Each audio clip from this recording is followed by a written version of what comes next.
Mr. President, dear guests, allow me to thank you, first of all, for sticking to our tradition when the leaders of major world information agencies come to St. Petersburg for the Economic Forum and attend this honest talk with the President. And we thank you for inviting TASS agency. Some of our guests warned us that they're here with very poignant questions. And we also warned them that you may have questions for journalists from certain countries. I am not going to ask questions. I am no journalist. You will be asking and I'll be answering. That's how it goes. Anyway, let us wish that this meeting becomes open, frank and dynamic. The meaning of these meetings, like previously,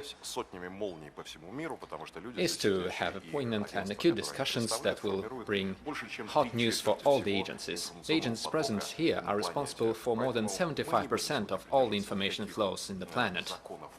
We're not going to stick to the rules of procedure and alphabetic orders. Let's stick to one rule.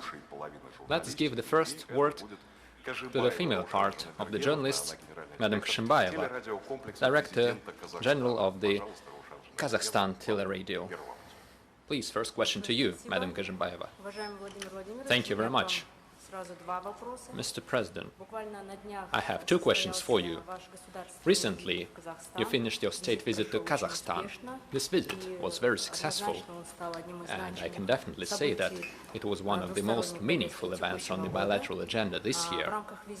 As part of the visit, you and our President, Mr. Tokayev, adopted a joint document on the foundations of friendship and good neighborliness between Kazakhstan and Russia. My first question is, how do you see the importance of this document? And the second question is, one of the most discussed topics of your visit was the Amur tigers, gifted to Kazakhstan by Russia. President Tokayev said these present was the main feature of this visit. Can you say that this gift of Amur tigers was more than just an environmental project, but rather a vivid symbol of trust between our countries? Thank you. Thank you. We enjoy great success in the development of relations with Kazakhstan. I would like to point out that our friends and partners from Kazakhstan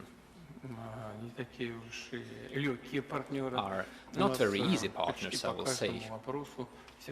We have rather pressing disputes on many issues, including the financial relations, industrial relations, the conditions for investment activities, and certain investment and major projects. But both sides are willing to seek compromise that would not just fit both sides. We're talking about a compromise that would contribute to achieving our common goal, the goal of improving the well-being of the citizens of Kazakhstan and Russia. We all understand and know it. We are linked by many centuries of common history, and we have our well-known advantages that we inherited from the times of old, when we used to be a single state. First of all, this is about cooperation, unified transportation links. And you are asking your question in the Russian language. The language is also an important factor of our relations, and in certain cases it also gains an economic dimension. We understand each other perfectly, we speak the same language, and there is a great interest in continuing to build upon the advantages of our educational systems. We see that the level of educational system in Kazakhstan is growing. We see new trends in the educational field in the Russian Federation. You may remember that together with the President of Kazakhstan, we attended the opening of the serious educational cluster. It is a renowned system that offers good ways of finding and supporting talented kids. And Kazakhstan surely has a lot of talented children. The main goal is finding them and supporting them. This is one of the areas of our cooperation with Kazakhstan. The energy field is also important, as well as industry and space cooperation. And we also have another major project related to the construction of a nuclear power plant in Kazakhstan. Let me note that Kazakhstan is a country with vast natural resources. They are highly demanded all across the world. Primarily, we are talking about fuel for nuclear power plants. We cooperate in this domain with Kazakhstan, and we enjoy successful cooperation. I am sure that using our own natural resources and using our joint capacity, Kazakhstan will achieve great success, solving numerous challenges in the area of energy in order to diversify its energy resources. Up to 20% of the resources of Kazakhstan and up to 20% of the energy, electrical energy, will be produced by Kazakhstan using nuclear power. We will continue mining uranium. The fact that we will construct a nuclear power plant in Kazakhstan is not as important. The more important fact is that we will create an entirely new industry. This will require professional training and organizing joint production. We will work on it together, and this is a very important area both for us and for Kazakhstan. We will also continue cooperation in the area of outer space and in industry. We will keep strengthening humanitarian links. As I said, education plays an important role. There is a great number of Kazakh students in Russia, and we are grateful to the President of Kazakhstan for initiating the establishment of international structures to support the Russian language. I believe that this is a forward-looking initiative meant to preserve our relations and keep building up upon them in all the areas, including the humanitarian area. Speaking of the Amur tigers, this is a natural occasion. We are thinking about the restoration of the environment, of nature, of flora and fauna. We also receive help. For example, Tajikistan gifted us snow leopards. We are thankful for that to our friends from Tajikistan. We have done a lot in order to preserve the population of the Far Eastern tigers. These are the largest tigers, the largest species of tigers in the world. They originate from the Russian Far East. Similar tigers used to live in Kazakhstan. And if we can help our friends in anything, in this case we're helping our friends in Kazakhstan, we will keep providing such help. I've seen it. It was quite impressive. By the way, we were organizing a so-called Tiger Summit. Many countries in the world are concerned with preserving the populations of these wonderful animals. And I hope that our cooperation in this area, as well as other fields related to the environment, are very important. I would like to touch upon a pragmatic issue of the usage of transborder river resources. We have something to discuss here. We're doing a lot in this domain. Rest assured that everything will be implemented. Thank you. Mr. President, to your left, Mr. Huhua, representing the Xinhua Agency. You may remember that a few weeks ago he organized an exhibition with TASS Agency during a visit to China, and now he is here with his question. Huhua, please.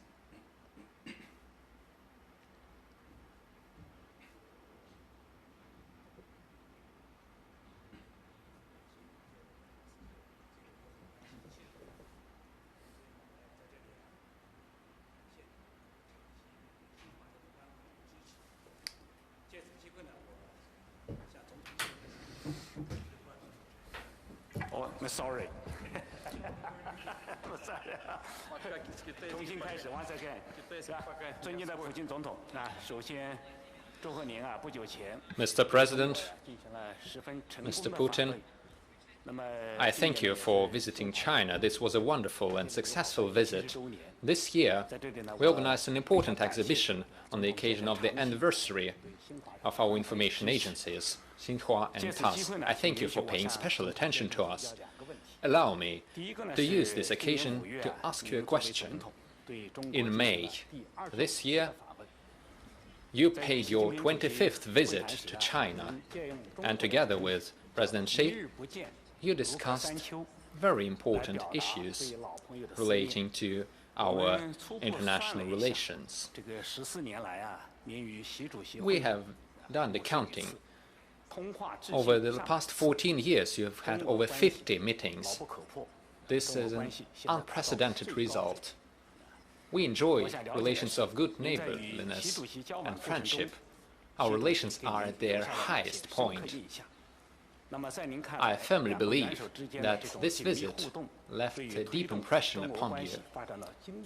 The close cooperation between Russia and China shows a high level that we have achieved. It was achieved through various means. And how exactly was it achieved is my first question. And the second question is, we published a new declaration, a new joint comprehensive declaration of Russia and China, saying we all stick to the principles of the UN Charter, defending its goals in their entirety. And of course, we defend the global world order. We are the victors of World War II. My question is, how should we defend the historical truth? How should we pass on that truth to future generations, while not allowing anyone to distort this historical truth? These are my two questions for you. Thank you. First of all, I would like to thank you for the warm welcome that we enjoyed as we visited Beijing and as we visited the exhibition that you organized together with your colleague, Mr. Kondrashov of TASS. This was a very substantial exhibition, and I thank you for that.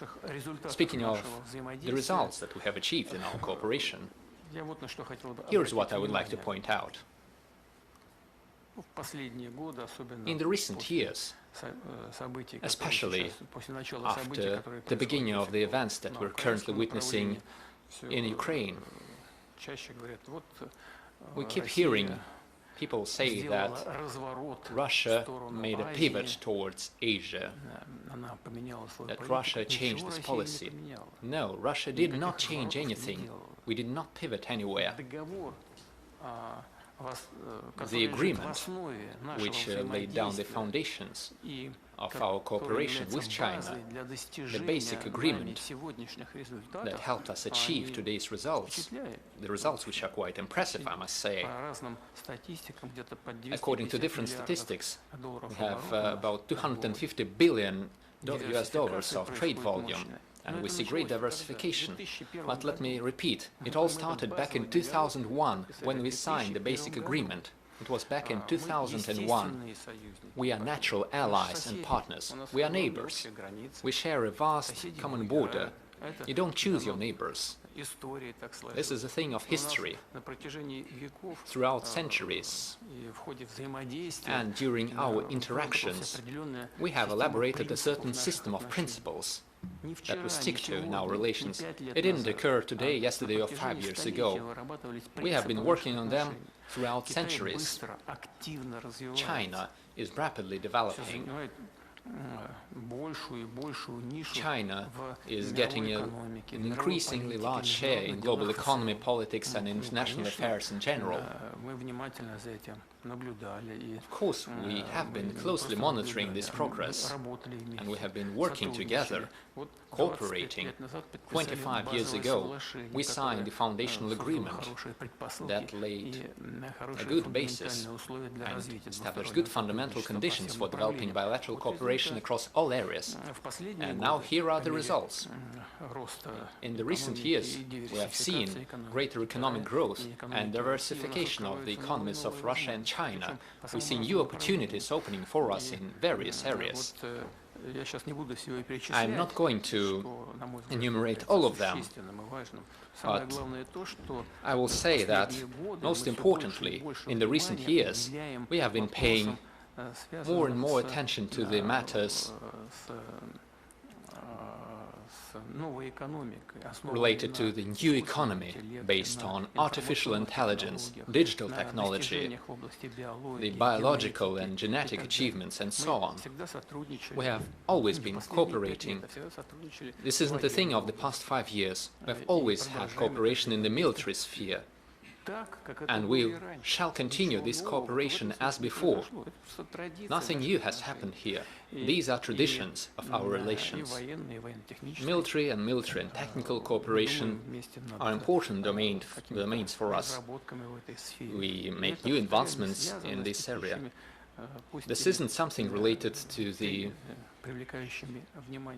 current events that the world is watching, including the events in Ukraine or in the Middle East. This is something that we have been working on. This is a result of our friendship with China. This is not a friendship against someone. This is a friendship that helps us mutually. And I would like to point out the achievements in the area of AI and high-tech. I think this is where the future of our cooperation lies. We always say this when we meet with President Xi, and he calls me his old friend, and I also call him that. This is no exaggeration or figure of speech. We enjoy great trust and confidence. First of all, we are guided by our national interests, the interests of our countries, which coincide in many cases. This serves as a good foundation to make new achievements. This is why I believe that we have laid down good foundations, we have good preconditions for improving relations with China, and I'm sure that all the goals that we set forward during my visit will be achieved fully. Me and President Xi have had an important schedule. We have had many bilateral meetings. Our governments also maintain contacts. Our ministries and agencies maintain regular contacts, as well as our leading businesses, the companies, including those in the energy sphere. In this particular area, I think very soon we will have some pleasant news to announce for the global energy sphere. I'm talking about new agreements between Russia and China. Colleagues, who is going to be next? Vijay Joshi, Director General and Editor-in-Chief of the Press Trust of India. Mr. President, first of all, thank you for this opportunity and for your hospitality.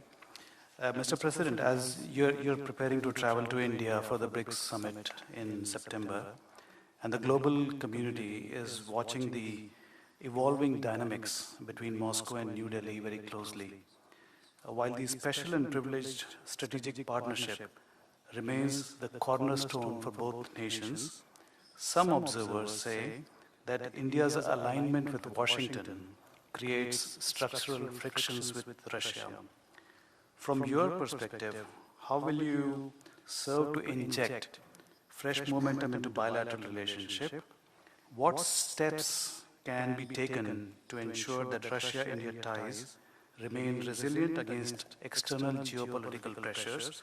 And how would you describe the India-Russia relations in this redrawn geopolitical landscape? In your words, please. Thank you. You gave the description yourself, and it is true, we enjoy a special privileged strategic partnership. That is how I characterize this relationship. It did not occur yesterday or 1 or 5 years ago. This is something we've been working upon for decades. Back in 1947, when the Soviet Union established diplomatic relations with the Indian Republic, we have been doing everything to support the establishment of a new state, a new independent state. And I'm glad to say that Thanks to the hard work and the talent of the Indian people, India has made great and important achievements in its development. We all know very well, all those gathered here must know that India is one of the leading economies of the world that shows the highest rates of economic growth. And this is not something that comes out of the blue. This is a result of hard work that the government has been doing under the leadership of the Prime Minister Modi. Because these rates of development have been demonstrated by India, while plans and strategies are implemented, formulated by Modi as the head of the government of the Republic of India. We are engaged in a lot of joint efforts, and we hope that in upcoming years we will reach $100 billion in mutual trade. Now it's about $58 billion or $60 billion, but we have all the foundations to work more actively and to reach more ambitious goals. And we are not only talking about our plans in energy, including nuclear energy. Kulam NPP is now being constructed, and new platforms will emerge in terms of hydrocarbons. We will be continuing working together. We have one of the largest investment projects into the Indian economy in your country, and we will be doing mutual investments. Everyone knows that India is very active in the pharmaceutical industry, and our economic operators are ready to propose a lot of interesting projects. I'm not going to enumerate all of the initiatives, but we have already outlined long perspective plans that are of interest for both India and Russia. Your question seemed a bit strange to me. You said that the cooperation between India and the US creates difficulties in the relations between Russia and India. I don't think that this is the case. Distinguished colleague, why would you think that? We're ready, we're glad that India is developing its relations with all the countries. It's a great country, 1.5 billion people, a large economy, the largest democracy, as many people say. Of course, it is only natural that it develops its economy in accordance with its interests, with those countries that it deems necessary.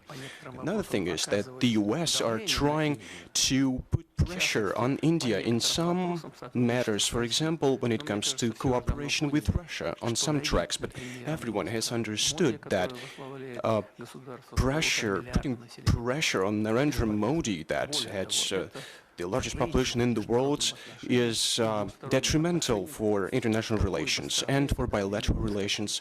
It doesn't matter where this pressure comes from.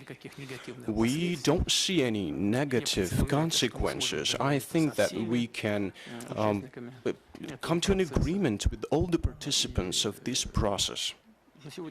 And as of today, there, I would say, are no serious repercussions emanating from this state of affairs. We're developing our ties with India, and we'll continue doing that, and we deem India to be a very reliable partner.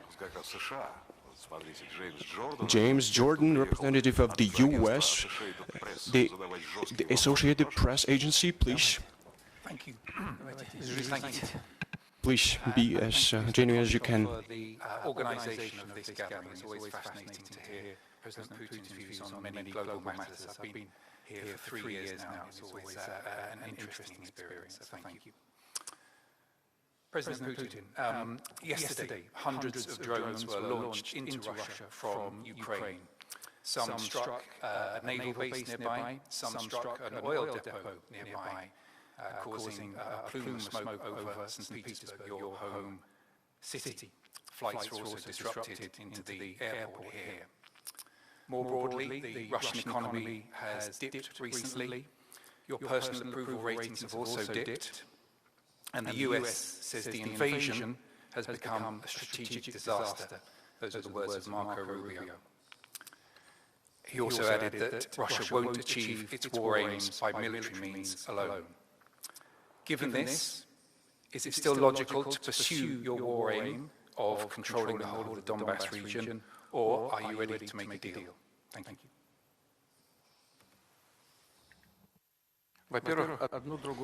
Thank you very much. One thing does not exclude another. We can control the whole Donbass region, and we can strike a deal. One thing does not contradict another. Why would you think that it does?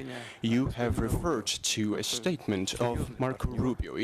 He's a very serious partner, and we stay in contact with him. Recently, I think he gave a speech in the Senate or in the Congress. As far as domestic policy issues go, it is a complicated situation. Someone supports him, someone attacks him. Secretary of State talks about his domestic matters, and it is of interest to us, but we are more interested in a real situation. You're talking about the conflict in Ukraine, so we are interested in the real state of affairs on this track. What does it look like? It looks as follows.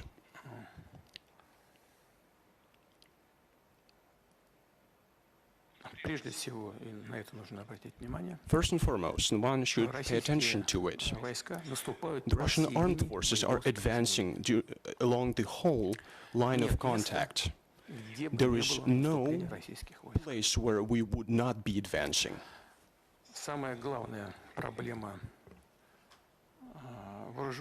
The most important problem or issue of the Ukrainian armed forces is the critical lack of personnel, of servicemen. Recently, the numbers have dropped by 100,000 people. Monthly, they lose about 40,000 people. As a result of this process of busification, they capture people on the streets and put them in the buses like stray dogs. Monthly, they lose about 40,000 people on the battlefield. The compulsory mobilization gives them about 15,000 to 16,000 people. About 14,000 people come back from hospitals following their injuries. As a result, each month they lose about 10,000 people, plus about 20,000 people are deserters. In this year, so far, the number of deserters has amounted to about 60,000 people. Well, they drafted them in a compulsory manner, so no one wants to fight in Ukraine. The official figure is 200,000 cases have been initiated on the fact of being a deserter. That's one of the issues, but that's the most critical issue in place. It leads to the loss of territory and settlements.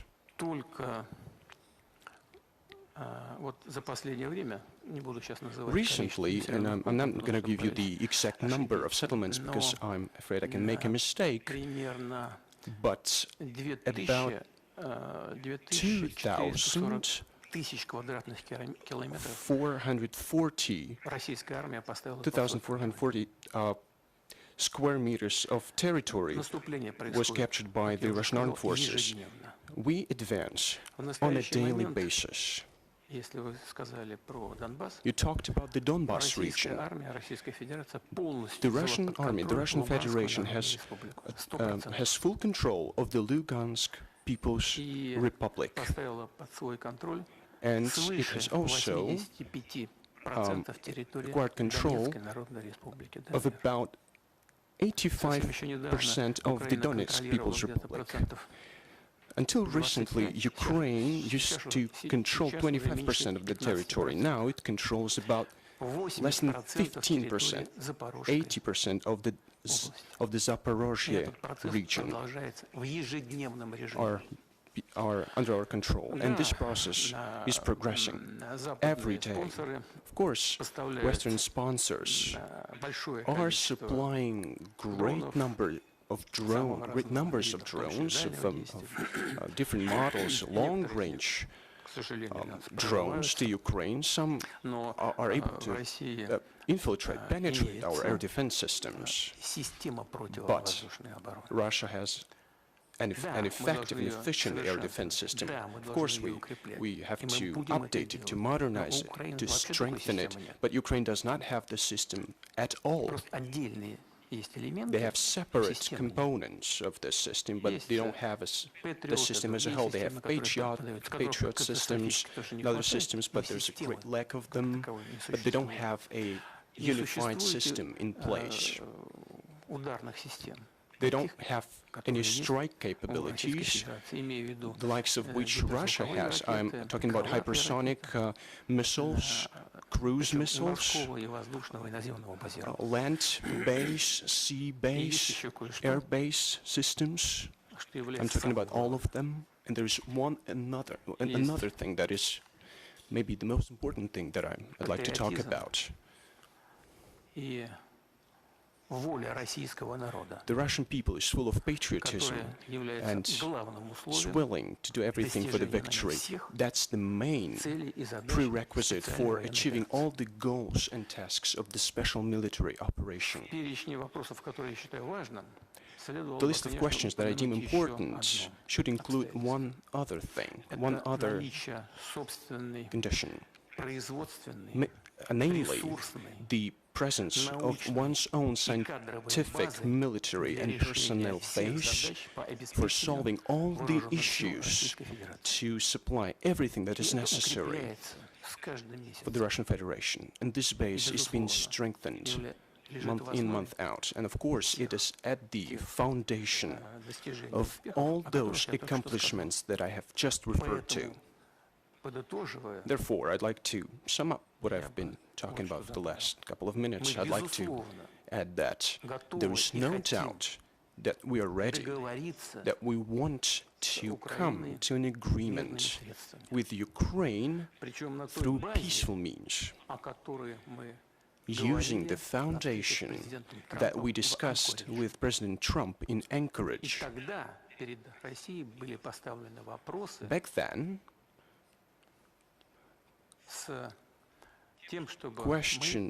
we received questions whether we could agree on a compromise, and we discussed it in Anchorage, and Russia agrees to the compromise that we talked about in Anchorage. Important is that the Ukrainian side agrees to them as well. Then the conflict would peter out naturally and very fast. Thank you very much. Have you received all the answers to your question? You could also ask more questions if there's enough time for it. Mr. President, this retaliation strikes that we are launching with regard to, or as an answer to attacks on the Russian infrastructure, on Ukrainian infrastructure, these strikes are systematic in their nature, but one last attack, one retaliation attack that Russia launched, I'd like to clarify something. Have we used the Oreshnik system? And what gives us, what advantage does it give to us when we use such systems? As far as our new systems go, they emerge, we see them emerge.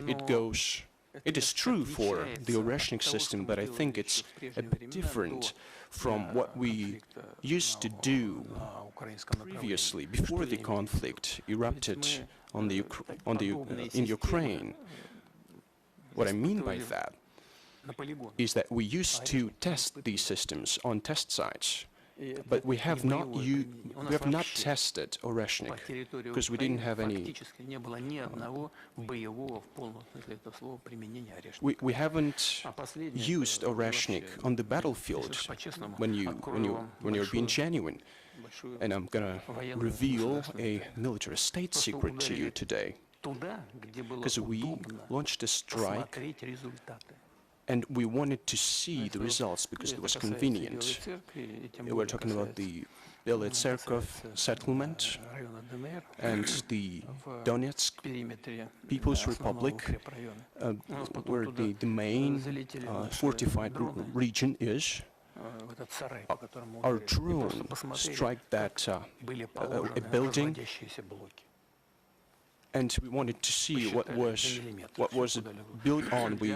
We made exact calculations because it was important for us to be able to make decisions in the future to apply the rationing systems when we want to strike certain aims, targets in the city boundaries. What's our next question? Martin Romanchik from DPA, Germany. I wanted to ask a question. Mr. Romanchik, you represent one of the largest media agencies in Germany. Being a journalist, do you see that your country is doing the preparations for a war? Is it true, or is it just we that are seeing that? Or are you really trying to start a war? You don't have to answer because it's not an interrogation. You're an investigator. Well, we'll talk later on, following this meeting. Please. I'd like to answer your question. I don't think so. Distinguished Mr. President, thank you very much for inviting me to this meeting. I'd also like to touch upon Ukrainian conflict, and I'd like to follow up on the question that we just heard.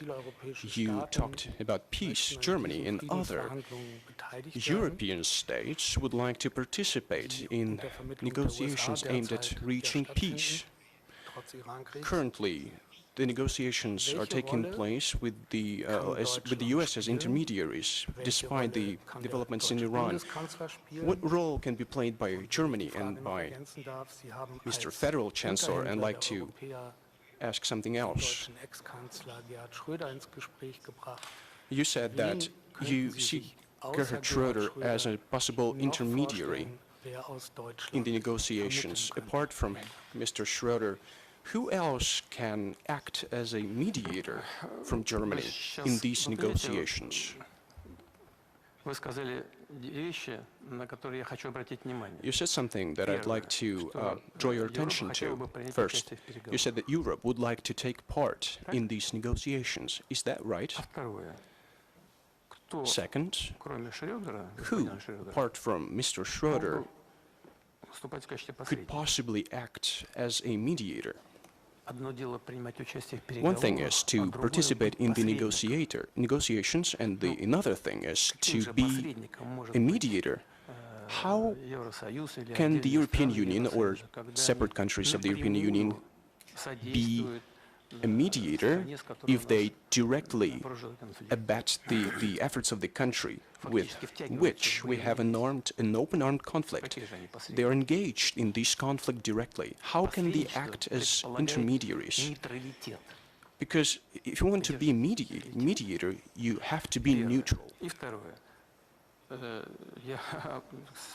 Moreover, it is with surprise that I saw the reaction to what I had said about Mr. Schröder being a possible mediator. Discussion started. Mr. Schröder is a friend of Mr. Putin. No, Mr. Schröder is not a friend of Mr. Putin. He's a German statesman, one of the best to my mind, because he has his own opinion and he's brave enough to advocate his stances and positions. We don't see many politicians today that have similar qualities and similar character. Today, what we see in Europe is that the situation is quite complicated in terms of energy, but it is Mr. Schröder, who was building the infrastructure, for example, Nord Stream pipeline. Why? To provide the German economy with cheap, reliable supplies from Russia. It's more than that. He did not just ensure the supplies, he could provide that economic operators, the economic entities, bear mutual responsibility.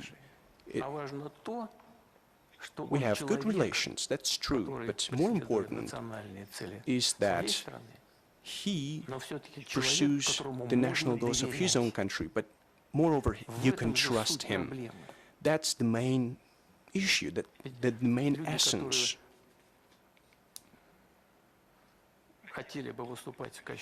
Some people want to act as mediators, and both parties to the conflict should trust these intermediaries.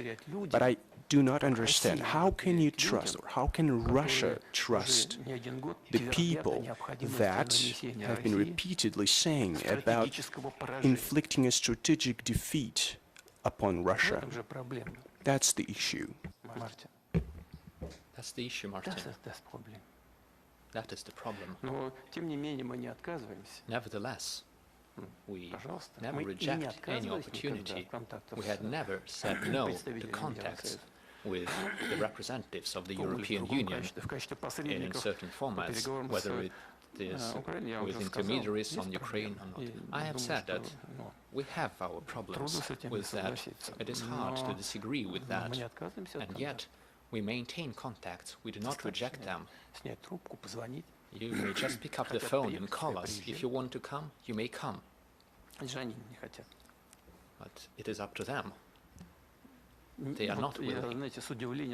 I was surprised to hear that Russia, this evil Russia, stopped supplying energy resources to Europe. We never stopped. Europe just said no, they refused to buy, hoping that we would collapse. But they have seen for themselves that we did not collapse. So they understood that it was enough. So they changed something a bit. We have always been open. There have been so many public statements that it is now hard for Europe to change its stance, even though they see that it's detrimental.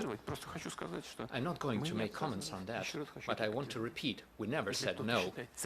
If someone believes it necessary to revive dialogue with Russia, we're ready for that. You're welcome to do so.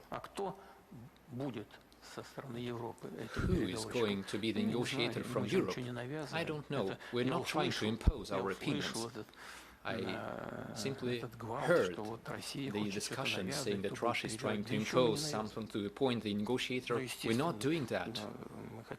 Naturally, we want to understand who this could be, and I repeat that these must be people that we can trust, that everyone can trust. These are just working details that can be discussed and ironed out further at the level of foreign ministries, for example, or at the level of our intelligence agencies. Our intelligence contacts continue, by the way.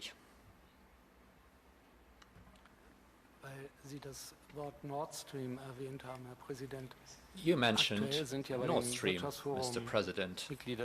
Currently, at the Economic Forum, we have members of the AFD party, Alternative for Germany. They speak out in favor of Russia renewing energy supplies through Nord Stream pipeline. What do you think about this political party and their result at the local and the federal level during the elections? What are your expectations of the party Alternative for Germany? What is your attitude to that? Thank you. On my part, it would not be very appropriate to give my personal opinions for political powers in the Federal Republic of Germany. We are aware, and I am aware of the fact. Correct me if I'm wrong, but this is how I've been informed.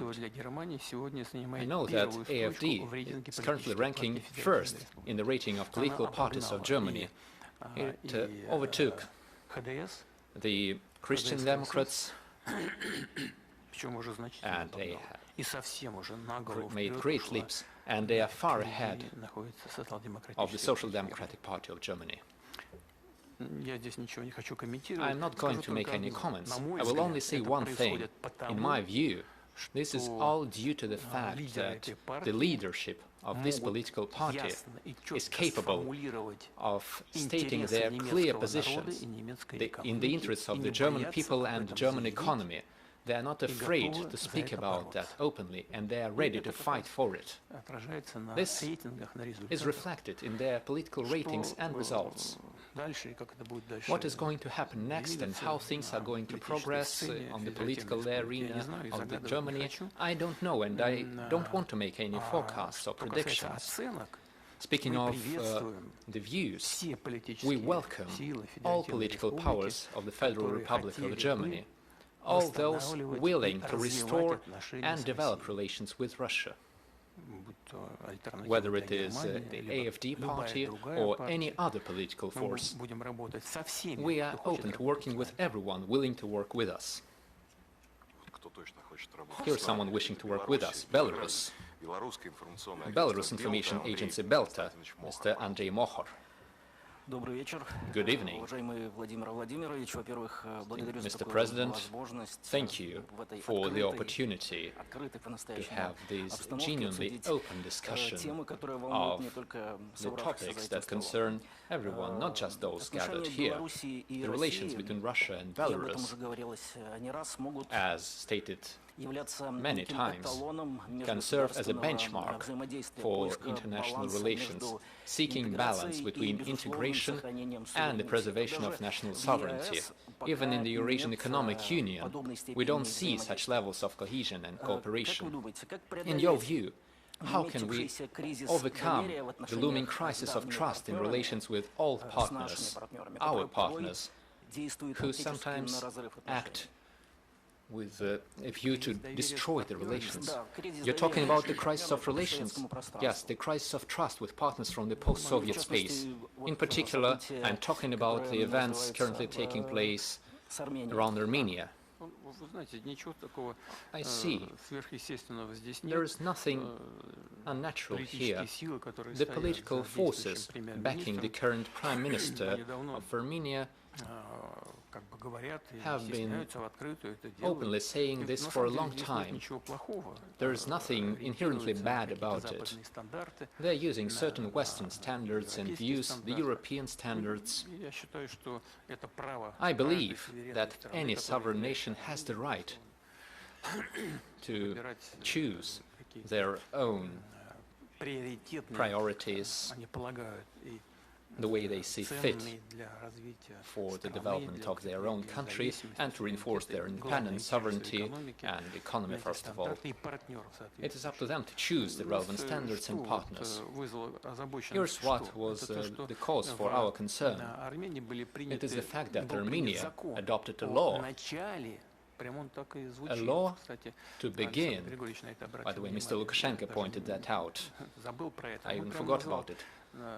But this is the name of the law on the beginning of the process of joining the European Union. That's okay, nothing special. However, Armenia, as I said, and as discussed in Kazakhstan when I met my counterparts, Armenia is a member of the Eurasian Economic Union. We have our different standards, different technical rules and regulations, different agricultural standards, different transportation and logistics rules. There is a vast number of differences between us. I wish that in the future we could iron out all the differences in the standards of technicalities and logistics and so on. There is a great number of technicalities which are very important for economic development. I wish that someday the standards of the European Union and the Eurasian Economic Union could coincide. That would create a vast economic space, as said by President de Gaulle, from Lisbon to the Urals and further to Vladivostok. But it is currently not possible. It is technologically impossible at this point. We have incompatibilities between the free trade areas of the Eurasian Economic Union and the European Union. So this is what concerned us. Armenia adopted a law, not just idle talk, but a law. So we asked our Armenian colleagues to make their choice. What direction are they going to take? This would define the future of the markets and the ways that regulations would work within the Eurasian Economic Union. Just like in the EU, we have disputes and discussions on each matter. Sometimes we even go as far as to having very heated discussions. Sometimes every comma, every point matters. In practical terms, we're interested in the future of our interactions. This isn't just about energy resources, although it's an important component, one of the few components we have left. As we coordinate our common policy, it is the common energy market. Even our colleagues in Germany are concerned about Nord Stream, naturally. This is a very important area, and in the post-Soviet space, within the Eurasian Economic Union, this is also very important.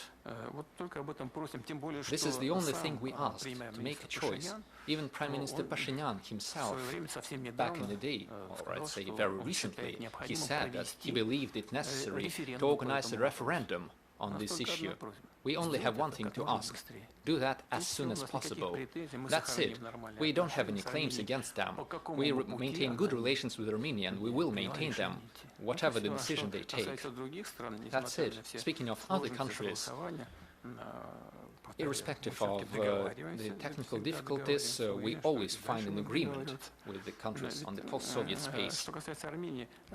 For Armenia specifically, it was Russia who insisted, at the request of Armenia, that they become a member of the Eurasian Economic Union, keeping in mind that in a number of parameters the Armenian economy did not really fit the common context of our space.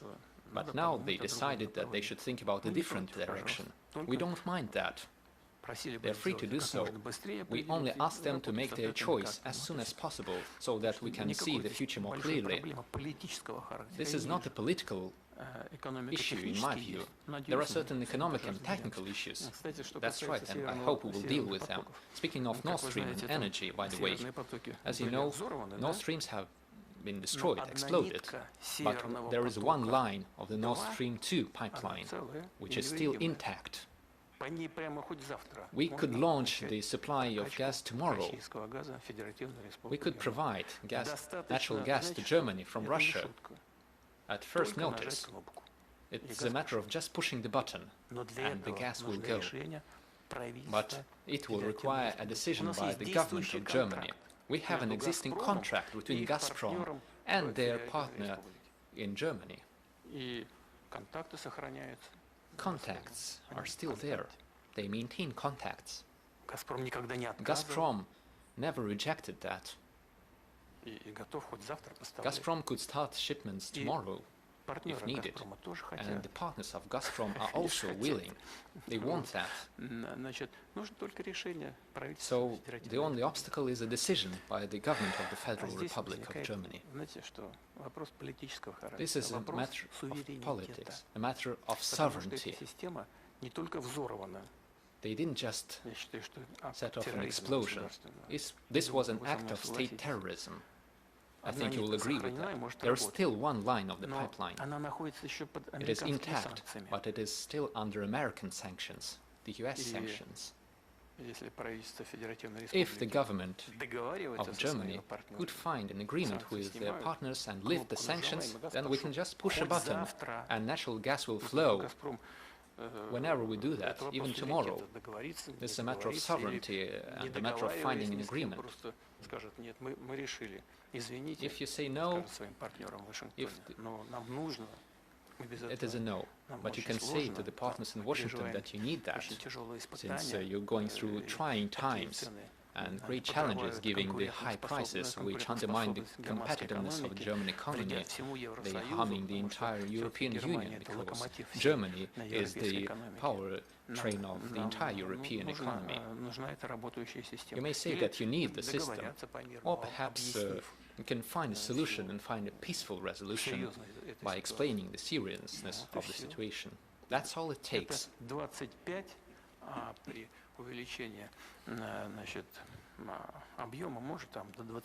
It's about 25 to 28 billion cubic meters of natural gas that can be supplied at first notice, even tomorrow. We are on the ready. But Gazprom should receive an answer from the German partners, whether they are going to accept this natural gas or not, because otherwise we will redirect it to other markets, to other partners. We can sell to them. But there is an existing contract, and it is not Gazprom who is not complying with the contract. Gazprom is at the ready. It is the German partners that is not taking the Russian gas, because they have their orders from Brussels and from Berlin not to accept the Russian natural gas. A ban. That's it. Let us continue. Next, please. MENA Agency, Egypt. The Middle Eastern Information Agency.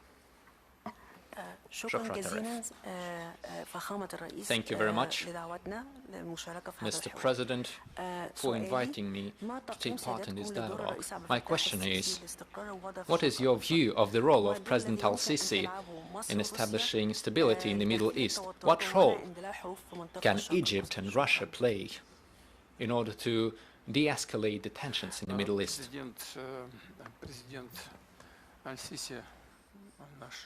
President al-Sisi is our good friend. I have good personal relations with him, and it helps us develop bilateral links. We have stable volume of trade, and we have good prospects for the future. We have major joint projects. For many years we've been talking about establishing the Russian Technological Park in Egypt, in the Nile Valley, and we're currently actively working to implement the project of the construction of a nuclear power plant in Egypt. And I hope that it's currently 2026, and by 2028 the first energy block of the NPP will be launched. We're working very actively on this track. We attract a great number of local professionals and specialists in construction. This is a major project. We actively work in other areas as well. We have trusting relations in the area of political cooperation and international cooperation. We highly appreciate the efforts of President al-Sisi to settle all the situations in the Middle East. Currently, against the backdrop of the events taking place around Iran and the Strait of Hormuz, we forgot about the tragedy of Palestine, but it is still there. It is still there. And the President of Egypt has always made a great contribution trying to find a just settlement for the problems related to Palestine. And naturally, I would like to emphasize the Russian Federation believes that the fundamental solution to this issue is the establishment of a full-fledged Palestinian state. I know that the President of Egypt is actively involved in the agenda related to the settlement of the crisis in Iran. He maintains regular contacts with all the stakeholders in the process, and we also maintain contacts with him. We consult them and we hear each other. We listen to each other. And we take our positions into consideration. I would like to thank President al-Sisi for the attention that he is paying to the development of the Russian-Egyptian relations. This is very important. Egypt is one of our priority partners in the region.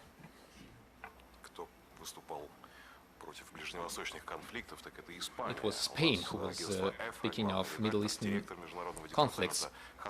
We have José Manuel Sanz Mingote of the FA Information Agency, please. Yes, thank you very much. I would like to thank our friends from TASS Agency. Thank you for your hospitality. Mr. President, my question is related to the Ukrainian issue. What is stopping us from achieving long-term peace in Ukraine? What are the obstacles for discussing all the legitimate concerns of Russia related to the conflict? We can see, and you have mentioned that there has been progress, but it takes a very long time. It goes very slowly, especially speaking of Donbass. We have seen numerous attacks on both sides. Isn't this the moment when we must achieve a ceasefire and go to the negotiation table and discuss all the matters? Perhaps the European Union and the European countries, under these circumstances, cannot serve as intermediaries, but they can help. They could help in finding a solution to this issue. Thank you very much. I believe that, yes, it is true. The European Union could try and help us find a solution. I believe that the solution shall lie within the framework of the agreements reached in Anchorage. The Ukrainian side is very well aware of that. There is one more point. Back then and before Anchorage, Russia was asked whether we were ready to accept a number of compromises. And I remember when I came with a visit to Anchorage, I told President Trump that we were ready, and I gave him the details about the agreements and these compromises that we could reach. They should be accepted by the Ukrainian side. That's what is important. But you have to take into account the domestic policy situation. I don't think that Kiev is ready for it.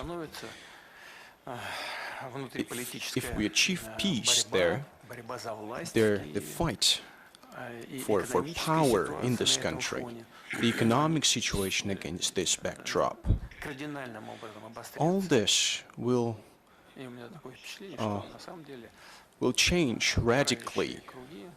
And I think that the authorities are not interested really in the cessation of hostilities, because then people in power would hardly receive any prospects of staying in power. You have to also address economic issues. European experts know that we're talking about hundreds of billions of euros that Ukraine requires to recuperate economically. We know about the proposals of the German Chancellor that Ukraine has to become an associated member of the EU. It does not concern us. We would mind if the EU turns into a military bloc. That is what causes concern. But when we're talking about economic integration, associations, we don't mind. But European experts know what the cost of such an association would be. And European agriculture experts know that if Ukrainian agricultural produce goes to European markets, they know what the result would be. I can delve into this topic, but going back to your question, I can say the following. Of course, the European Union can play a role, but not by supplying weapons to Ukraine, but by trying to make Ukraine reach a compromise that we talked about in Anchorage. Azerbaijan, Vugar Aliyev, Director General of Azertouch. Thank you very much, Mr. President, for your time. I'm going to ask a question about the relations between Russia and Azerbaijan. How would you assess the prospects of relations between Russia and Azerbaijan? I think that our ties, our relations are good. They're friendly, and they have been friendly. always.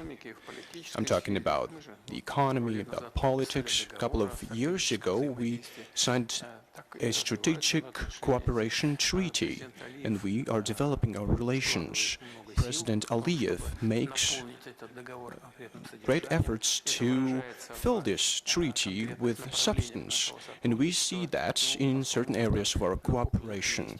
I think that we have aggregated investment to the tune of $10 billion. And we have a lot of enterprises with Russian capital working in this country. We closely cooperate in the humanitarian domain, and there is a large number of Azerbaijani nationals working in our country, and they make remittances to their country, and we are trying to organize it in a civilized manner. There are a lot of issues, matters that are of mutual interest. In logistics, we know about the North-South International Transport Corridor. Of course, it has now slowed down because of the events in Iran, but it is of mutual interest to both countries, and we're very thankful to President Aliyev for providing assistance in sending humanitarian aid to Iran. The Azerbaijani side has demonstrated its efficiency in this regard and responded to our requests. It is very important, it was very important to mitigate the situation.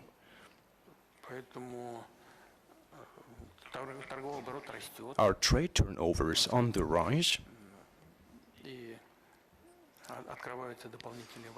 New avenues are emerging to supply goods, commodities. There are some areas that I think we cannot talk about yet. I'm talking about the energy sector first and foremost. I'm going to meet President Aliyev and we will talk about it in detail. I think that the two countries are establishing the relations in a positive manner. Thank you very much. Colleagues, who's next? Kyrgyzstan, the Kabar agency. Mr. Shemertaliyev, thank you very much. Mr. Kondrashov, Mr. President, thank you very much for the opportunity to be here. Thank you. I'd like to ask you two questions. Mr. President, the President of Kyrgyzstan said many times that the Central Asia should become a region of peace and live in good neighborly relations with everyone. The selection of Kyrgyzstan to the UN Security Council was a very important event for our country and for the whole region. In your opinion, what role can be played by the Central Asia in strengthening the international security in the coming years? This year, Bishkek hosts the SCO summit amidst growing challenges and instability. What joint initiatives within the SCO are priority initiatives Russia thinks for strengthening the regional stability, security, and what can Russia propose, what initiatives can it propose during the summit? As for our initiatives that we can put forth during the summit, we're going to be aiming or be guided by the initiatives of Kyrgyzstan, that is the host country of the summit. We know that the President of Kyrgyzstan and all our colleagues are hard at work thinking about it. Our competent government bodies are in close contact. Our foreign ministries, our economic agencies are closely cooperating and they're coordinating these processes, and I'm confident that necessary compromises will be reached.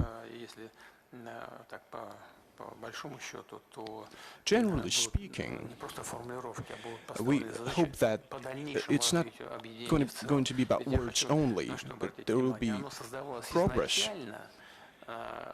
The association was first established as a tool for addressing border areas issues between the People's Republic of China and the former Soviet republics bordering with China. But I think it's now made up of 27 countries.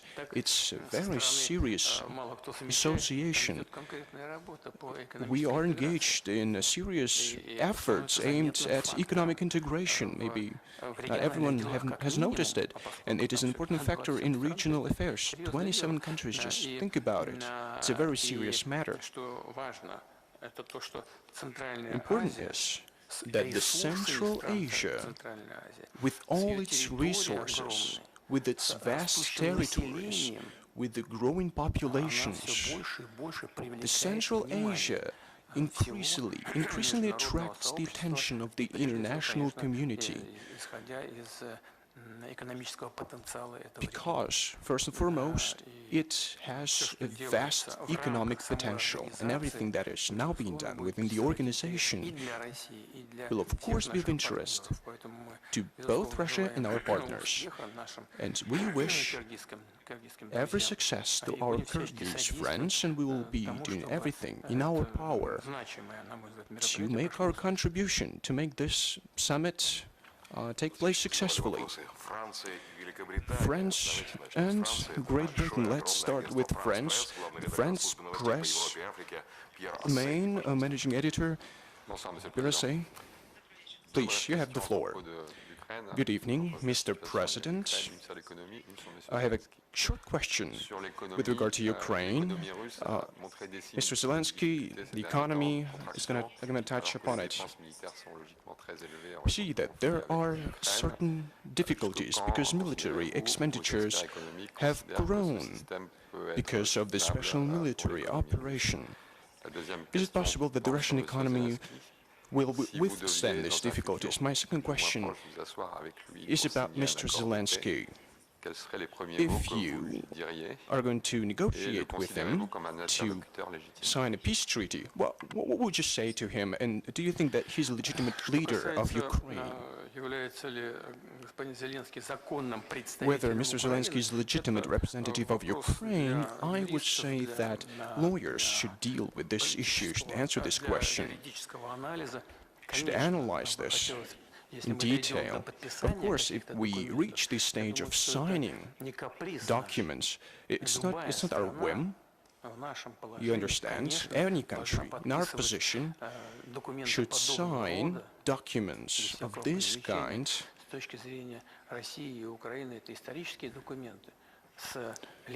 These are historic documents we're talking about, so we should sign these documents with legitimate representatives in accordance with the basic law, with the constitution of the party. We're talking about Ukraine in our case. Of course, this is an issue that will be painstakingly studied by future analysts. And I've talked about it at length already, repeatedly. 2 years exactly to the day, in 2024, the mandate of Mr. Zelensky expired. His presidential mandate expired. At the end of last year, the beginning of this year, people started talking about the elections in Ukraine. We don't hear any news about it now. Will they hold elections or not? We should ask these questions, because this is important. No one is talking about it. If they decide to organize these elections, when is it going to happen? And the result is also very important. According to the Ukrainian constitution, the presidents can only be elected 2 times. 5 years each term. If you take the position that President Zelensky prolonged his mandate in a legitimate way, well, 2 years have elapsed anyway. What is she going to do now? Is she going to be elected for 5 more years? No, it's not in accordance with the Constitution. You can only be elected for 2 terms in a row, for 10 years in total. What about the 2 years that he has been in power? What about these last 2 years? There are a lot of questions in this regard. But if it so happens that we sit on the table and are ready to sign relevant documents, if there's a wish to use peaceful means to put an end to this conflict, and Russia wants to do that, so if that happens, we'll find the people who would sign the relevant documents. It's important that they are willing to do that. It is very important, but it's a question for the lawyers.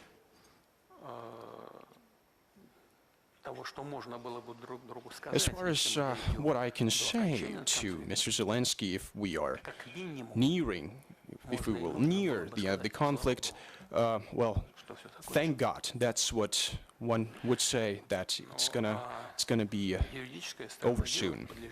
But of course, lawyers should research it carefully, painstakingly. And I think everyone understands that. So I'd like to reiterate it once again. We can sign these documents only with the people who undoubtedly are legitimate for signing such documents. There are a lot of options. The chairman of the Verkhovna Rada, maybe Mr. Zelensky himself, but one should, of course, look what kind of documents these are and what legal consequences they're going to be. Well, the main thing is the desire to do that, but we'll find a way around to send the documents if time comes. Pardon, j'avais posé une question sur l'économie également. I also asked about the economy, if you remember. As far as the economy goes, I remember Mark Twain's words. I think that was Mark Twain. I think the rumors about my death are hugely exaggerated. I think that was a joke that he made at one point. Now, we remember the forecast that Russia will lose on the battlefield. I also remember the then President of the United States used to say that the Russian economy was shattered, was torn to shreds. But you have to look at the real trends, at the real state of affairs, the real state of the economy. The economy of the European Union over the last 3 years has grown by how many percent? Don't even think about it. It's about 3%. What about the Russian economy? It has grown by 10%. It's more than it's a threefold difference. The leading economies, Germany, for example, less than 1%. Last year, the Russian economy grew by 1%, and it continues to grow.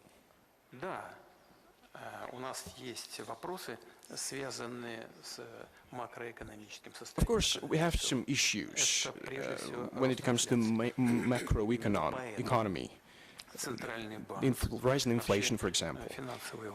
The financial authorities, the central bank, have made decisions, harsh decisions, to suppress the growth in inflation, to reinvigorate the economic indicators. Those were hard decisions to make. For example, increasing the key interest rate. But these measures bear fruit. Year on year, if we take April, for example, our economy, not fully, but it is moving toward its target indicators. 5.4%. That is the indicator. I think it's a good result already. At the same time, our industry is also showing good results. It is growing. The livelihoods of people are also on the rise. We're talking about 28% growth in livelihoods, thanks to the real growth of salaries. We're talking about 25% growth in real salaries. We are satisfying all the social needs of the Russian citizens. We are increasing the pensions, social benefits, minimum wages,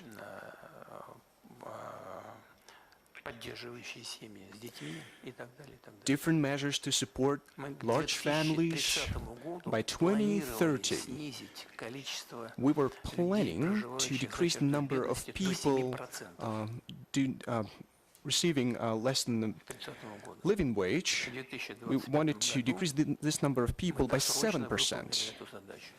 But we have already achieved this task. Now it's 6.7%.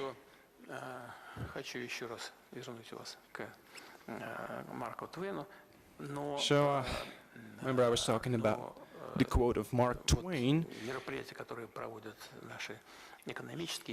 but we see the events, the measures taken by our financial and economic authorities, they bear fruit, but the central bank has increased the key interest rate.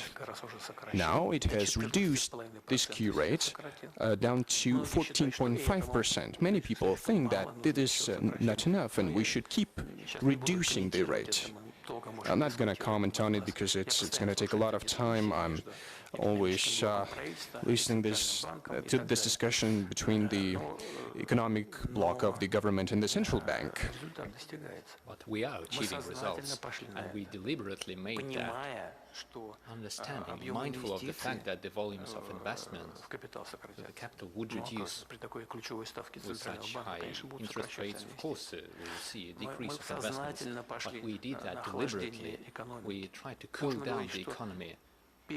One could say that we cooled it too much, or one could say that we didn't do enough, but these were deliberate steps. We don't want inflation to go too high. We don't want dozens of percentages of inflation rates like in some countries. We don't want hyperinflation. We are fighting for the health of the Russian economy. And I would like to draw your attention to another important fact. The national debt, the state debt is 15.6% of our GDP. What about France? They have over 100%, 112% to be more specific, more or less. So we have 15.6%. All of these gives us reasons to believe that we are on the right track, and we feel confident. Reuters agency, United Kingdom. Mark Van Dyke, please. Thanks, Mr. President. I've got two questions. The first is on Ukraine. How do you rate President Trump's performance in trying to end the conflict in Ukraine, whether he's become distracted by the Iran war, and indeed whether he miscalculated there, perhaps at the cost of pushing forward talks over Ukraine? My second question is about your own political future, Mr. President. You've been running the country now, been in power for 26 years, and whether you plan to stay in office until 2036, I think under the Constitution. And if you don't mind me saying, you look quite fit, whether you feel you have the stamina and the health to go the distance to 2036. Thank you.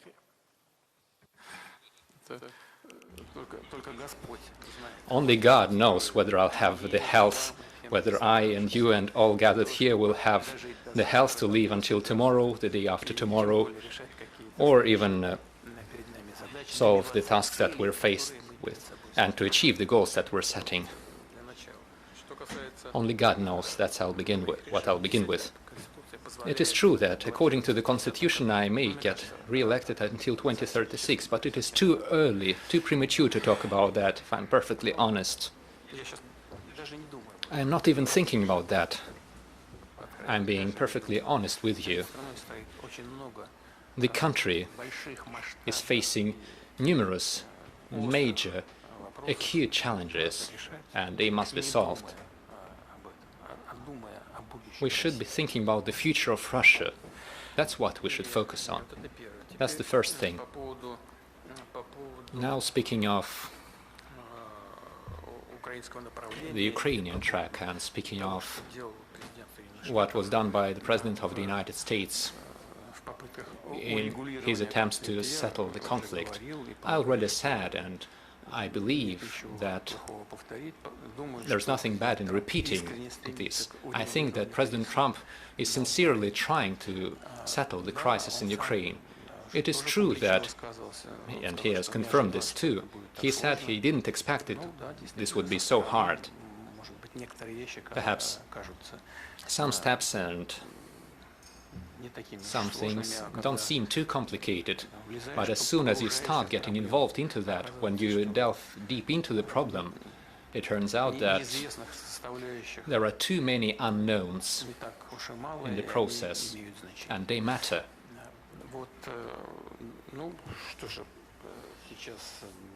So now we are faced with an acute issue of settling another crisis, the Iranian crisis. Naturally, we all see this and we understand that the US administration is distracted. They are forced to tackle this issue now, since the crisis in Ukraine is a local crisis, first and foremost. Unfortunately, the European countries and the European states don't see it that way and try to give it a global meaning. However, the crisis around Iran is definitely global. Take a look at how the closure of the Strait of Hormuz affected the global economy. That's it. And naturally, the US administration is focusing more on that. However, the proposals that have been made by President Trump, as I said previously, could serve as a foundation for a peace deal. So, answering your question, whether the US administration is doing the right thing or not, I think yes, they are on the right track, and the proposals made by the Americans require compromises. And this would serve as a compromise for both parties, for Russia as well. And we agreed to those proposals. It is now up to Ukraine to accept that, and we need to convince them. But I believe that these proposals could serve as a foundation of a peace deal between Russia and Ukraine, and could put an end to this conflict. Sorry, just one follow-up question on Iran. Do you think Russia could play a role in terms of settling that dispute, in particular in relation to the highly enriched uranium?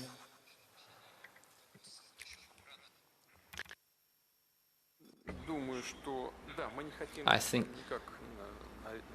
we don't want to impose our services upon anyone, but our proposals are known to the US administration. They are known to our Iranian counterparts and partners. In 2015, Russia did play a positive role, a quite positive role.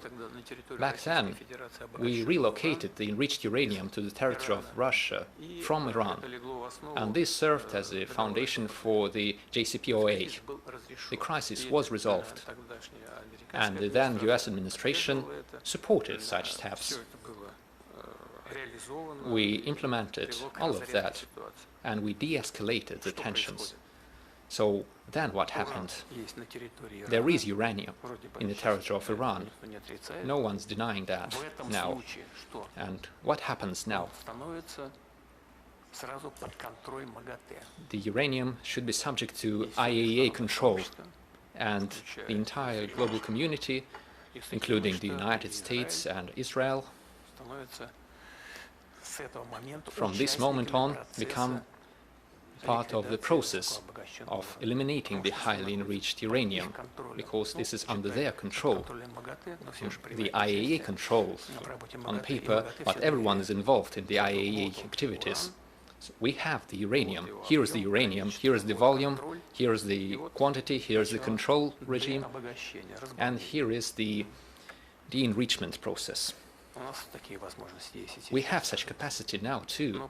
We could do that and reduce the enrichment rate. But it is up to all the parties to take a decision. If they are willing to find a solution, we can do that. We did that before, and we are ready to do this now. We have good, trusting relations with Iran. This is a friendly state for us. As you know, we are carrying out the Bushehr construction project. We constructed a nuclear power block and we continue the construction work. I believe that the Iranian leadership and the people of Iran trust us. They fully trust us. By the way, in the future, this uranium could be used, well, when we reduce the enrichment, this uranium could be used for peaceful purposes, for the nuclear power and other nuclear projects in Iran under the IAEA control. At least this is one of the ways of finding a solution. And in this sense, Iran, I think, could be satisfied with this solution. And all the other stakeholders, if they have any suspicions, they should also be satisfied with such a resolution. We would present the uranium, it would be openly and transparently relocated and put under control. Then there would be no issue, as I see it. I could be misguided, but I don't see what could be the problem here. Moreover, so originally, this wasn't this year, but originally everyone agreed with this plan. But then the position started to harden, and we said, all right, if you say no, we won't impose ourselves. But our proposals are still there, and we are ready to provide assistance like we did back in 2015. If they say no, that's a no. But we hope that the stakeholders in this conflict would find a different solution. If there is a different solution, we will be glad and we will welcome it.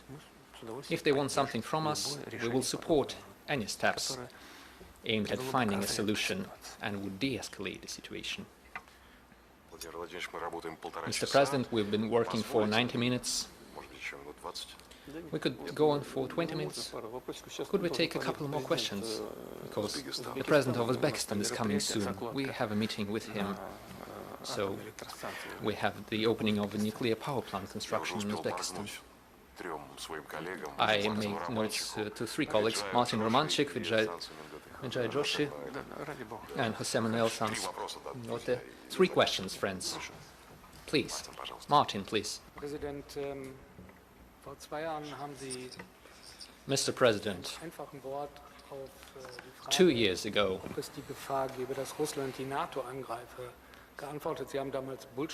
you were answering the question of whether Russia was going to attack NATO, and you said this was nonsense.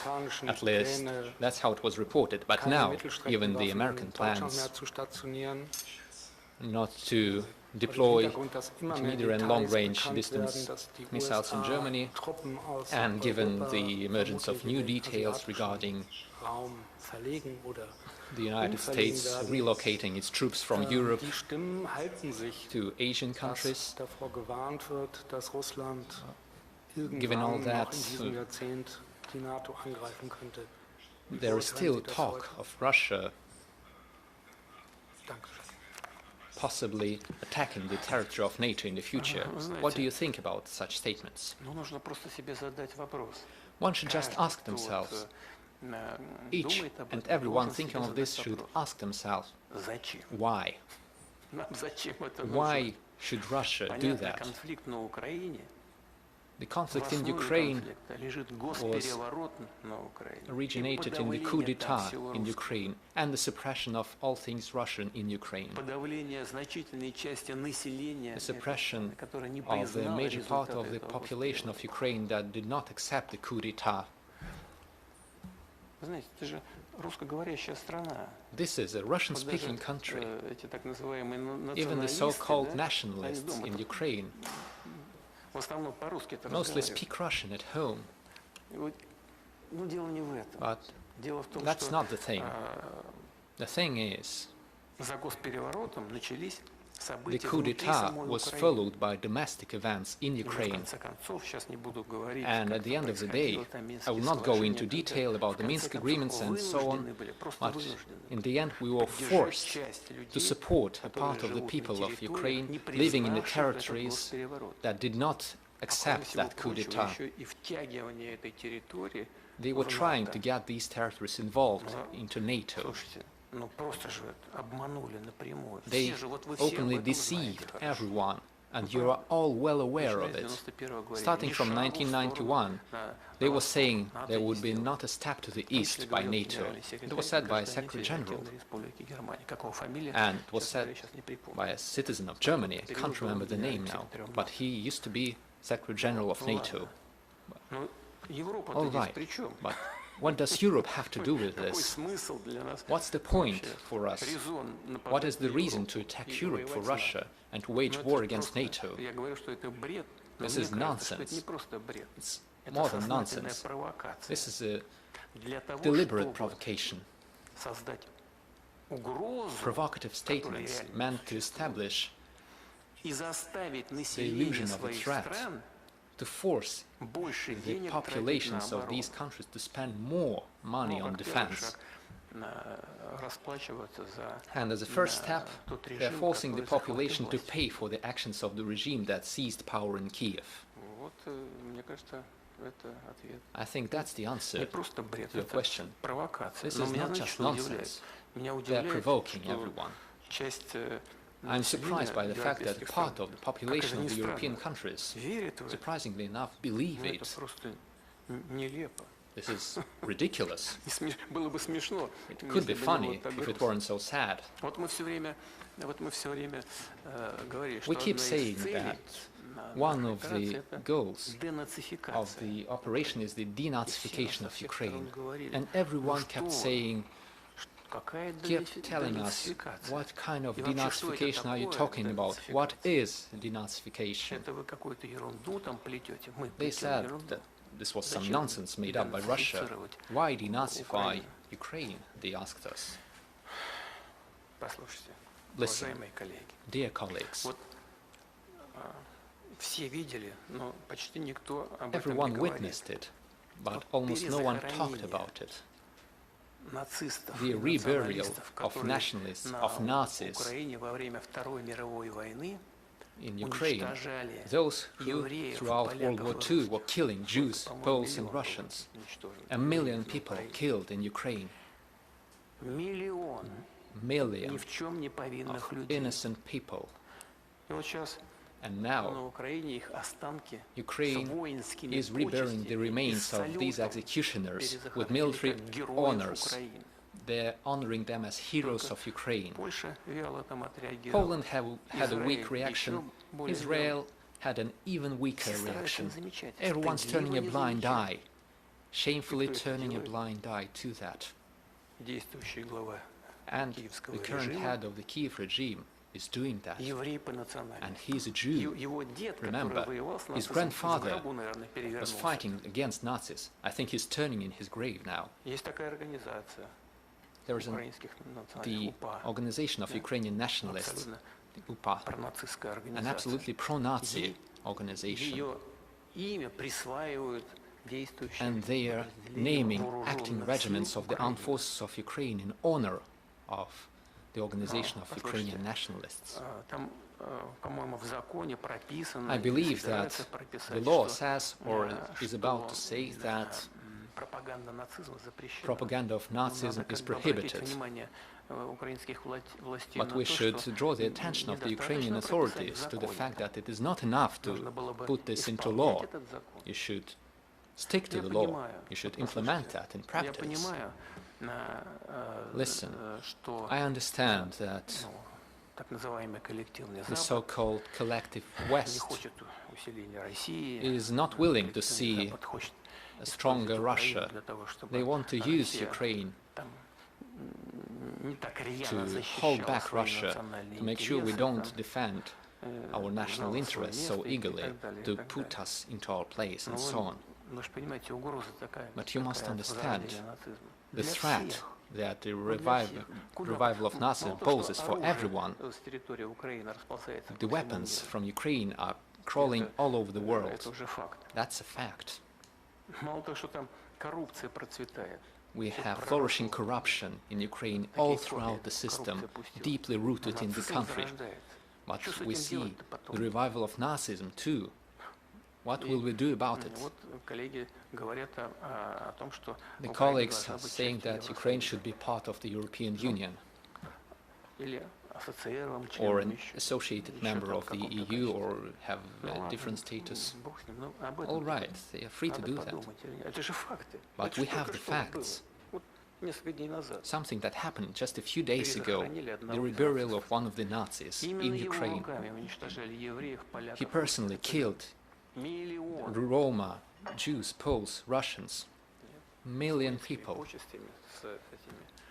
These people are reburied with military honors and deadly silence everywhere. I understand that they want to use everything in the fight against Russia. Some countries want to. But this is a threat for everyone. Remember that.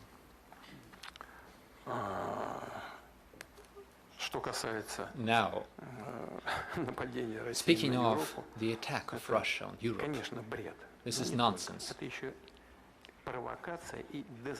This is a way of provoking and fooling your own population to get more finances, to get more money for the fight against Russia, to secure the funds for the militarization of their economies. Mr. President, earlier in the interaction you spoke about Russia's relations with China. You said it was not born yesterday, it has grown over, fostered over centuries. India has a similar relationship with China, but probably of a different nature. It's a difficult relationship. At the same time, India has a difficult relationship on its western border with Pakistan. I think you see where I'm going with this. Pakistan today is held by China in military terms. About 80% of Pakistan's military hardware is of Chinese origin. China is also supplying technology, advanced technology to Pakistan, intelligence and military hardware. So this is causing some concern in India. You have very good relations with both China and Pakistan. Is there anything you would like to do at all in ensuring that India's security interests are not compromised? And a related question to that is that I just heard today that the S-400's latest battalion has been delivered to India. A fifth one remains. What is the advanced technology that the fifth battalion will include? And if you can give maybe a definitive timeline on the joint development of Su-57 stealth fighter and the delivery of the Akula class nuclear submarine. Thank you.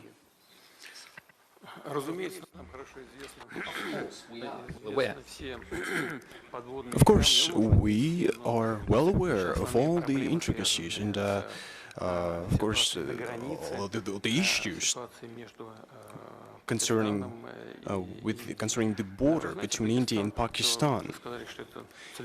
You said that Pakistan is a country that is fully under the control of China. I don't think so. First and foremost, Pakistan is a large country, and it has multifaceted ties with different countries. Of course, for Pakistan, it is very important to take into account the cooperation with the People's Republic of China. But everyone is developing their relations with China because it is the greatest economy in the world in terms of its GDP at PPP. India ranks third. Russia ranks fourth in terms of its GDP at PPP. It's my answer to your French colleague to his question about the Russian economy. China, US, India, and Russia, that's the four top countries. We have outpaced all European countries and Japan in this regard.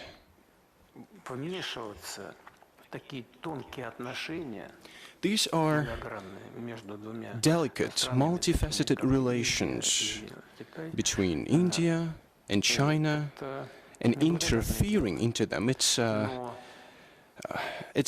a good idea. Of course, we interact with our friends in both India and China. I'd like to point out the following. I'm not going to delve into details because this would not be appropriate, but I can tell you with certainty that President Xi and Prime Minister Modi are both trying to resolve all the issues that are of mutual interest, including when it comes to the relations on the border. And I don't have any doubts when it comes to this. As for Russia, we have our own relations with China, with India. You've talked about it. And believe you me, it's no one holds any grudges here. For decades, we have been establishing these relations, and it was happening naturally. The relations between Russia and India do not disturb China. Our relations with China do not disturb India. They do not interfere. But this linkage between the three countries helps everyone. Take BRICS, for example. Do you know where it all started? It all started here, in the city of St. Petersburg. At one point, I suggested that leaders of India, China, and your humble servant meet here, and that's how Russia, India, China was established. We had things to talk about, to agree upon. That's exactly what we started doing later on. Then we're joined by Brazil, because Brazil wanted to take part in this three-country format. Then the South Africa joined. We got BRICS. We continue to expand. When we meet, we talk, we come to an agreement. We don't have any issues in our cooperation, either with India or China. We know that we have a multifaceted cooperation in military technical cooperation. We cooperate with India in terms of advanced armaments. You know, the mid-range BrahMos missile, both land and sea-based BrahMos missiles, as far as Su-57 goes. At one point, we proposed to our Indian friends to work together on this technology. It's the fifth generation technology. I think it's the best in the world as of now. But back then, our Indian friends said, do it on your own, and then we will see. Maybe we'll join. You know, this aircraft could have been our joint project. We built it independently, but we are ready to work with India in this field to supply these aircraft, to keep developing it. We don't have any issues with it, any limitations. Same goes for air defense systems. But when you start talking about air defense systems, it is important. It is critical to have separate components, but it's even more important to create a system. You have to take into account different altitudes, slowly and fast-moving targets. You have to also take into account that there should be one information system that would be working in real time. It's a high-end task. a complicated task. Now we are working on updating this system. Of course, we still have issues that remain, that have to be solved, but it is unique expertise that no other country does.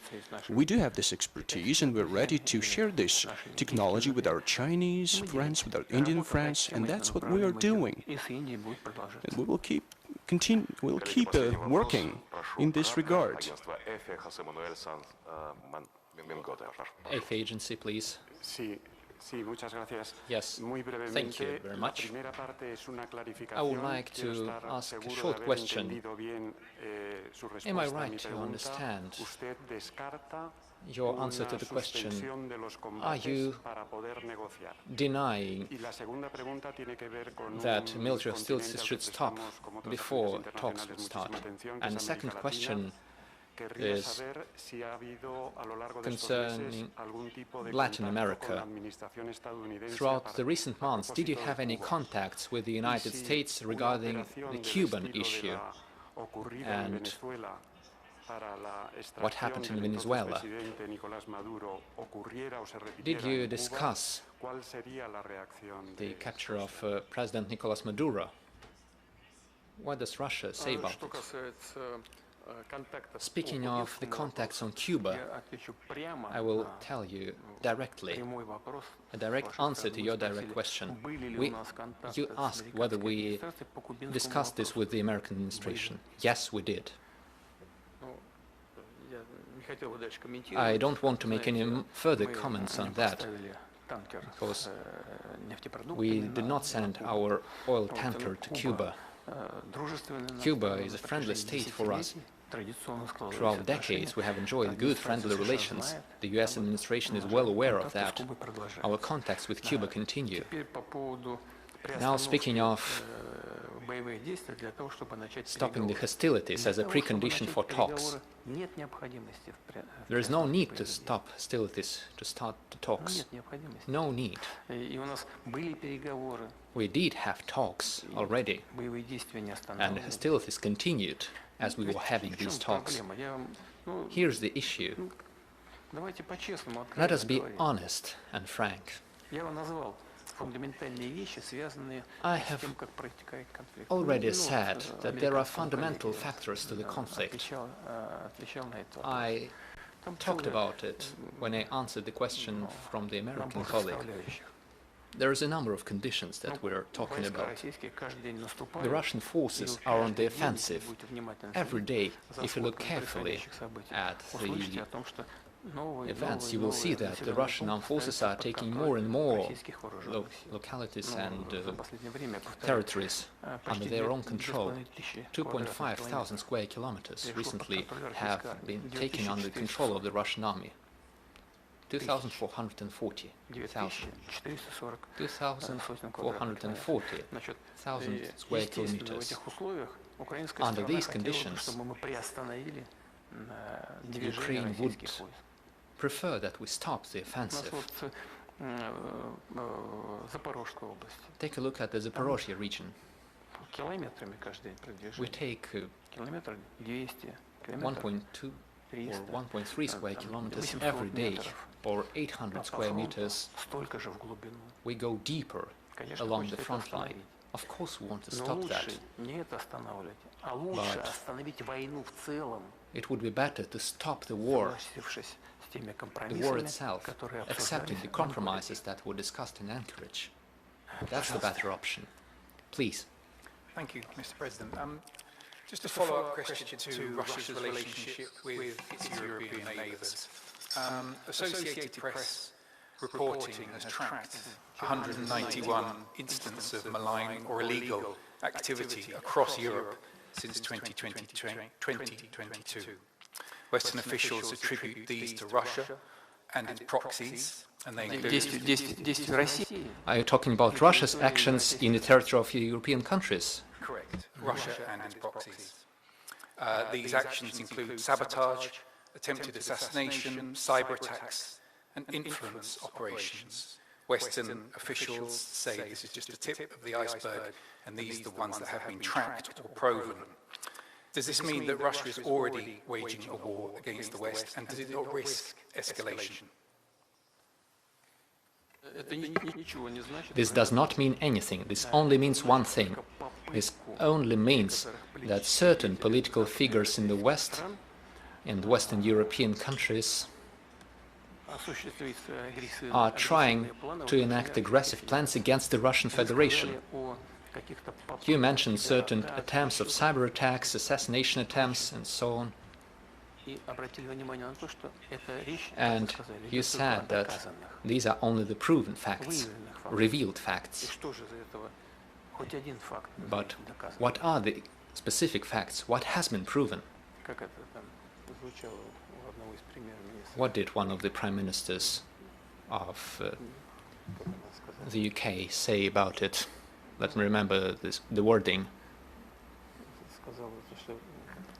She said, highly likely, I believe. That's what she said. Yes, exactly. All you said is in the highly likely category. Where is the proof? Where are the facts? There is none. They are simply not willing to talk to Russia as an equal partner, but they will have to do that. We're in no hurry. Even if we took 9 pregnant women together, 9 women cannot give birth to a child in 1 month. The situation takes its time, and I think that's where we're moving. I think the situation is maturing slowly, but we're getting there. We are ready. We should stop the mutual accusations. If there is a will on the European side to work with us, then they should cast away their colonial thinking. They should talk to Russia as an equal partner. And together we shall seek options for finding solutions, complicated solutions for complex issues that have to be resolved in the interests of Russia and the European partners. We are ready for it. Thank you very much. Wait. We cannot ignore the women. Please. Thank you very much. I would like to learn your point of view regarding the energy crisis as a consequence of the Iranian crisis, and what is the future of this crisis.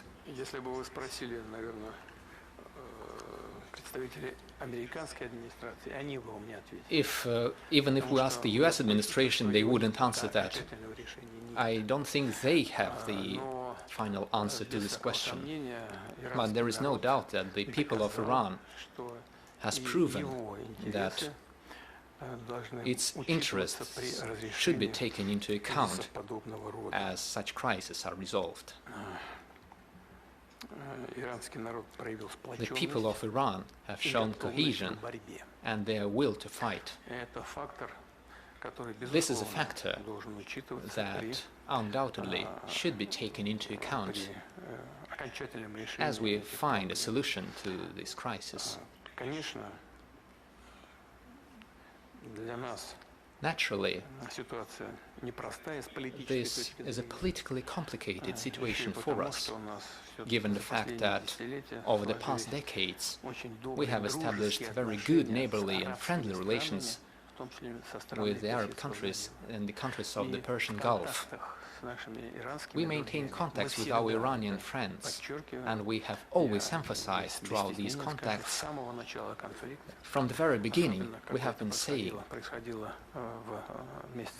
especially since this took place during the Ramadan, we said that we called upon our Iranian friends to refrain from any military actions against other Islamic countries, especially during the holy month of Ramadan. However, the logic and the dynamics of the events were different. We believe that the efforts of the US administration and the efforts of President Trump and the consistent position of the Iranian spiritual leader aimed at defending the national interests of his country and aimed at seeking compromise. And we do see that both sides are seeking such compromises. And so we hope that this would end up in a positive result. The conflict would be over. If there is anything that Russia could do, we are always ready to provide assistance. If not, we would only welcome the end of the conflict along with everyone. These are mere speculations, saying that Russia is presumably the only stakeholder and the only beneficiary from the rising prices of energy resources. It is true, the prices are rising. We see that and we understand it. However, to a certain extent, our companies do benefit from that. But this is only temporary and short-lived. We are seeking long-term, stable relations with everyone based on mutual interests. And in this case, our interest is ending the conflict as soon as possible. We welcome the fact that, despite certain difficulties, a ceasefire has been established, a certain truce, and we do everything we can